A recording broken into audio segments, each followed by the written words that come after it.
야생동물의 삶은 하루하루가 생존이고 위기입니다. 많은 이들에게 야생동물은 자연 다큐멘터리에서나 보던 나의 삶과는 크게 상관없는 존재로 여겨지고 있어요.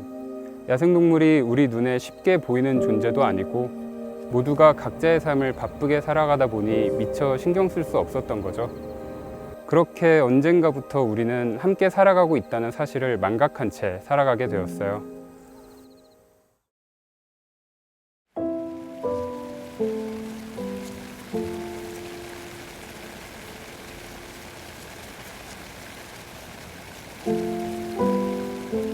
충남 야생동물 구조센터는 2010년 개소해 현재까지 조난당한 야생동물을 구조하여 치료와 재활을 통해 자연으로 돌려보내는 동물병원의 역할과 야생동물에 대한 폭넓은 연구를 통해 자연 생태계가 건강하게 유지될 수 있도록 노력하는 연구기관의 역할을 수행하여 사람과 야생동물이 함께 살아갈 수 있는 세상을 만들기 위해 노력하고 있습니다.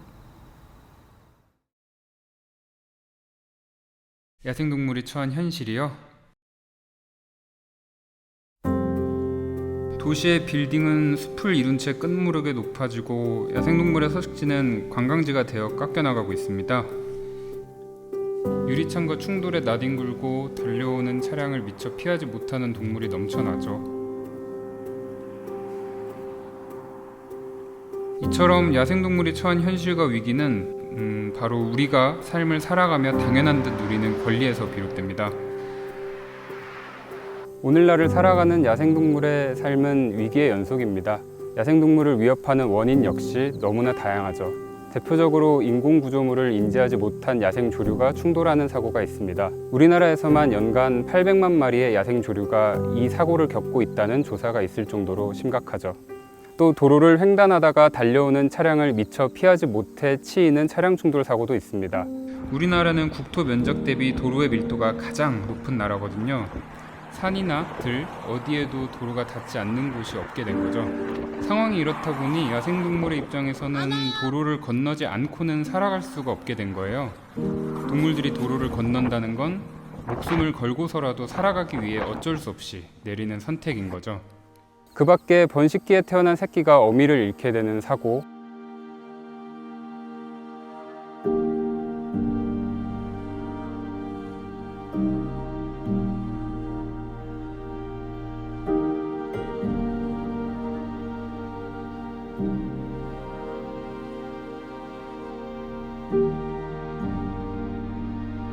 농약이나 독극물을 먹는 중독 사고,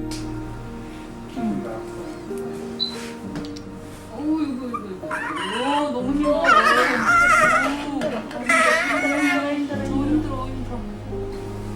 지금 얘를 조금만 더 앞으로 당겨줘. 예, 예.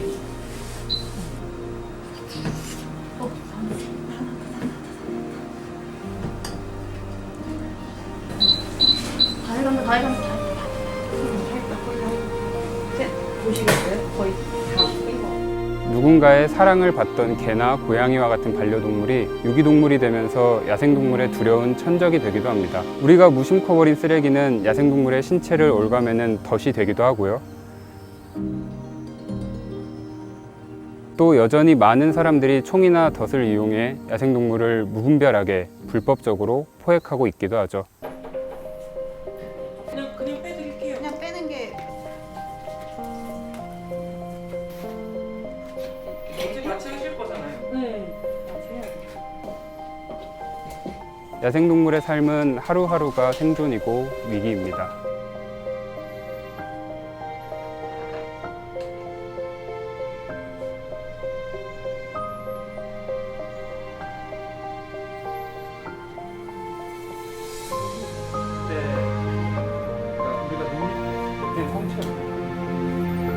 나가네요? 네. 얘는 어려서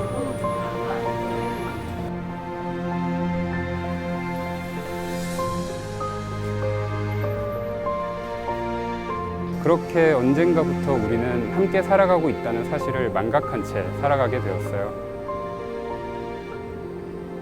오늘날 야생동물이 처한 현실과 위기가 바로 이 부분에서 비롯된다고 생각합니다. 야생동물이 함께 살아가는 존재임을 잊는 순간 그들이 어떻게 살아가는지, 어떻게 지켜줄 수 있는지 고민할 수 있는 가능성이 사라지니까요.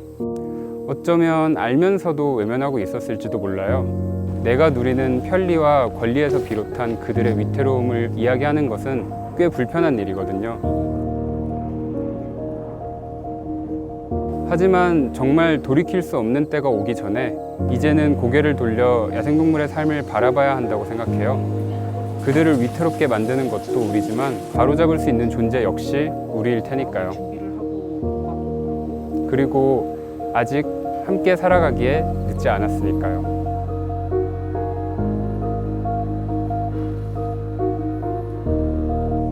반밖에 안 온다.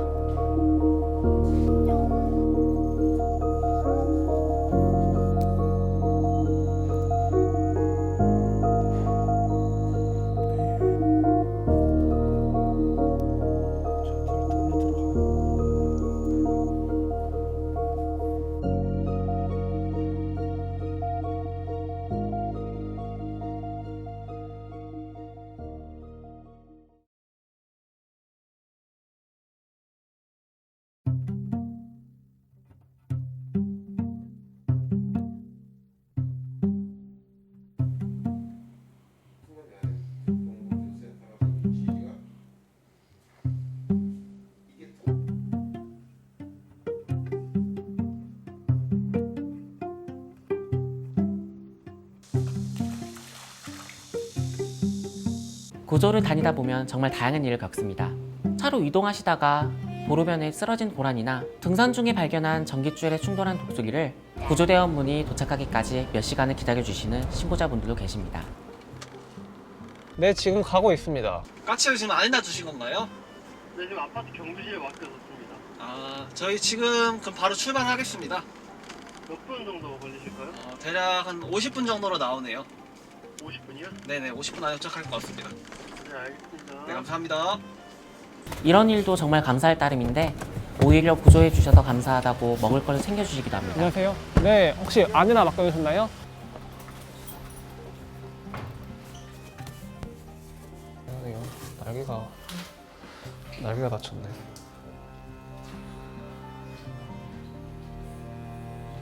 날개 골절이 일어났고 상황은 신고자분 연락해서 한번 다시 들어봐야 될 것 같네요. 반대로 까치나 비둘기가 집이나 마당을 어지럽힌다고 너구리가 길고양이를 위한 사료를 뺏어 먹으니 포획해달라고 연락이 오기도 하고 고라니를 구조할 땐 농작물을 망치는 동물을 왜 구조하냐며 방해를 받거나 욕설을 듣기도 합니다. 네. 고양이가 들어와서 계속 왔다 갔다 하고 있는데 네. 할 수 있나요? 아, 고양이요? 네. 아, 또 정말 죄송한데 저희 충남 야생동물 구조센터여서요. 고양이에 대한 구조는 불가능했고요. 지금 신고자분 계신 위치에 시군청에 연락하셔서 거기서 유기동물 보호소를 안내 받으신 다음에 그쪽에다 연락하시는 게 좋을 것 같습니다. 아, 그래요? 네네네. 아, 네, 알겠습니다. 네, 감사합니다. 네. 4. 얘 데리고 와주시면 등록해놓고 엑스레이.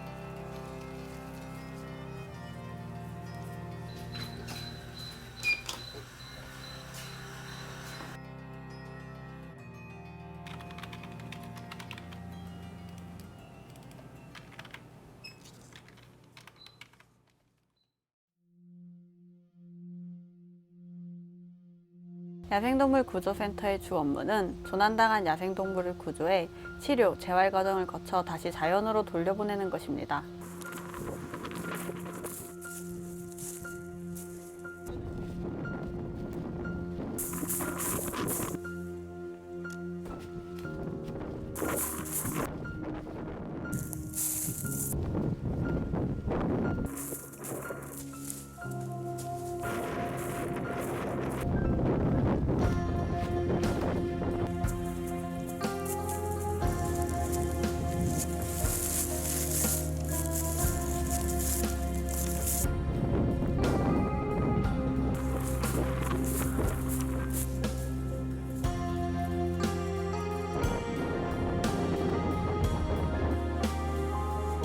하지만 저희의 이런 일들이 무너져가는 생태계를 보호하는 데 충분한 도움을 주고 있다라고 생각하지는 않습니다.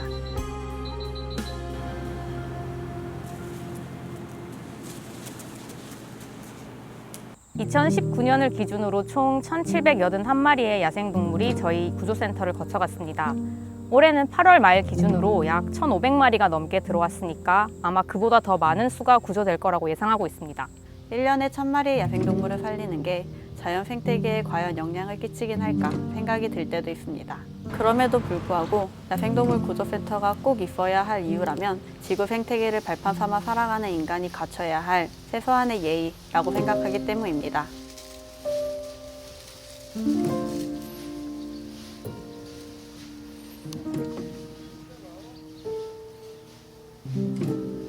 오랜 과거부터 인간의 생존과 발전을 위해 자연 생태계를 파괴하고 이용하는 것이 당연히 여겨졌고 지금도 끊임없이 야생동물의 삶의 터전을 빼앗고 있습니다. 어느 한쪽에서 어떤 이유에서든 야생동물을 이용하고 생태계를 파괴하고 있다면 마찬가지로 다른 쪽에선 옳고 그름이나 이유 같은 걸 따지기 전에 누군가에겐 이기적이더라도 인간보다 야생동물과 지구 생태계를 우선시하고 보호해야만 한다고 생각합니다.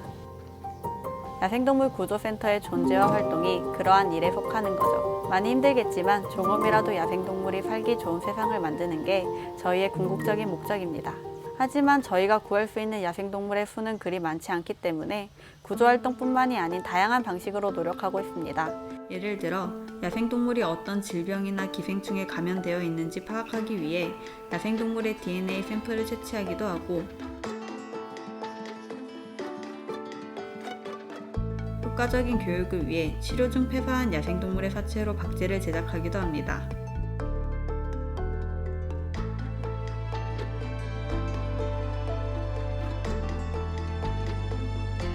치료를 끝마치고 야생으로 돌려보내는 개체에게 GPS 추적 장치를 부착하거나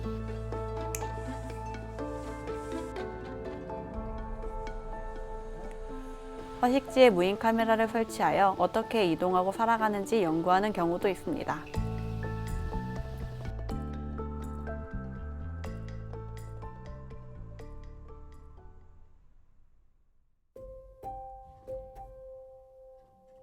구조센터는 조난당한 야생동물을 구조, 치료, 재활, 방생하는 근본적인 활동뿐만이 아니라 연구나 교육, 전시 홍보 같은 다양한 업무를 병행하는 곳이에요. 각각의 필요성은 직원 모두가 당연히 인지하고 있지만 당장 눈앞의 업무에 치이다시피 일을 하고 있습니다.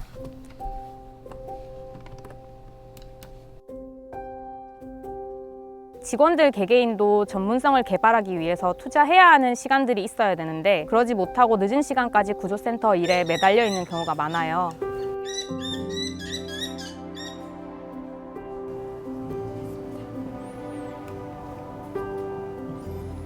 한정된 예산과 시간 내에서 늘어나는 동물을 돌보다 보면 아무래도 저희가 모르게 놓치는 부분이 생길 거라고 생각해요.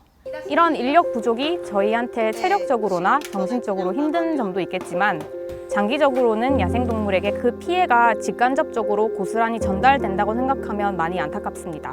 야생동물 수의사로서 느끼는 고충이라면 저는 반려동물 수준만큼 야생동물도 다치면 능력과 자격을 갖춘 적절한 기관에서 치료를 받아야 한다고 생각해요. 안 그래도 하루하루 생존을 걱정하면서 치열하게 살아야 하는 존재들인데 어쩌다 다쳤을 때 그리고 그 원인이 인간일 때 그 책임이 더더욱 인간에게 주어진다고 생각하거든요. 그렇다면 저 자신에게 능력을 갖추었는가 물어본다면 아직 멀었다고 생각해요.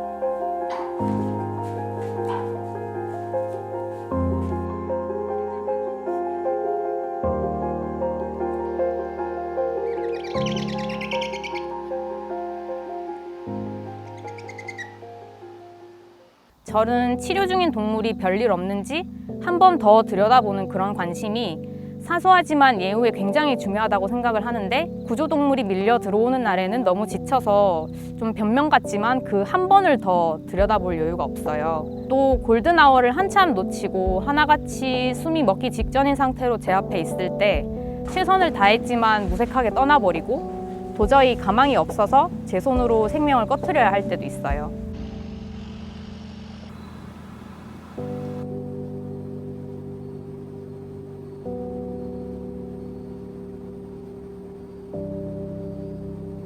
정말 이렇게 몸도 마음도 머리도 유독 힘든 날에는 퇴근을 하면서 이 문을 나가서 다시는 들어오고 싶지 않다라고 생각을 할 때도 있었어요. 그래도 제가 포기하지 않고 버티는 건 살고자 하는 동물들의 눈을 볼 때, 상태가 안 좋아서 일어서지도 못했던 개체가 다음날 일어서서 저를 보면서 경계를 할 때,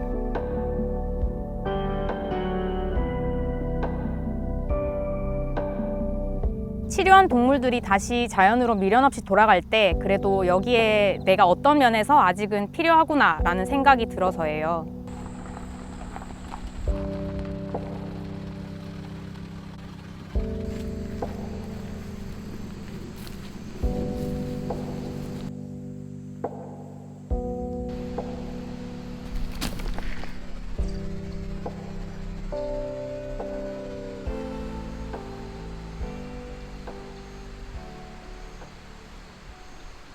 죽음에 가까워지는 동물들을 자신의 수의학적 능력으로 최대한 붙잡아 끌어올리는 게 수의사의 역할이잖아요. 매우 중요하지만 어쨌든 우리가 추구하는 야생동물과 더불어 사는 세상을 위해서는 수많은 단계 중 하나일 뿐이고, 궁극적으로는 구조센터의 이야기를 대중들에게 소개해서 많은 동물이 인간에 의해서 희생되고 있지만 희생을 막기 위한 열쇠 역시 우리 인간이 가지고 있다고, 충분히 희생을 막을 수 있다고 알리는 게 굉장히 중요한 것 같아요.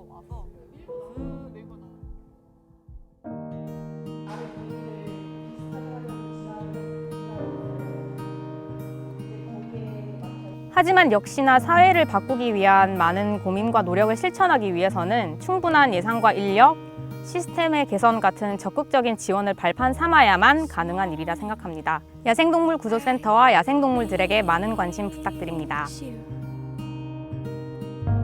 I feel it in every part of my bones. Something